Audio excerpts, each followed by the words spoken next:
Почитувани, неспособната влада на СДС ја втурна македонската економија во рецесија.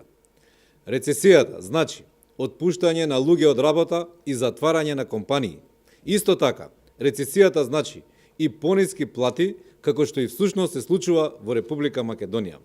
Државниот завод за статистика и официјално потврди дека ќе се намалува бројот на работници во градежништвото, а воедно ММФ ги намали прогнозите на раст на економијата.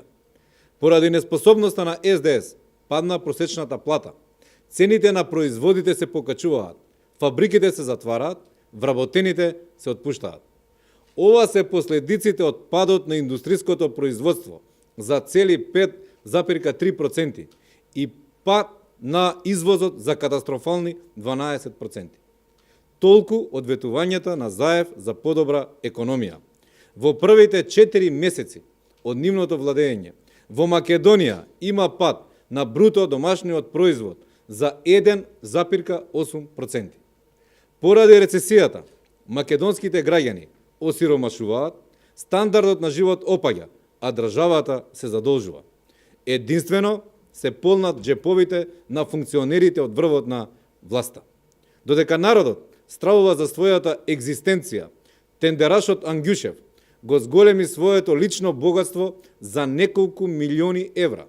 Додека граѓаните се плашат од несигурната иднина, кланот Заеви приграбија фабрики за багателни пари. За само 4 месеци неспособната власт ја презадолжи Македонија за половина милиарди евра, а од тоа народот не виде ништо. Никој не знае за што се потрошија тие пари, кои ќе треба да ги враќаат сите граѓани заедно. Поради катастрофалните политики на СДС, поради неспособноста на власта и негрижата за економијата, граѓаните на 15 октомври ќе ги казнат и ќе им кажат големо не на нивните политики. Ви благодарам.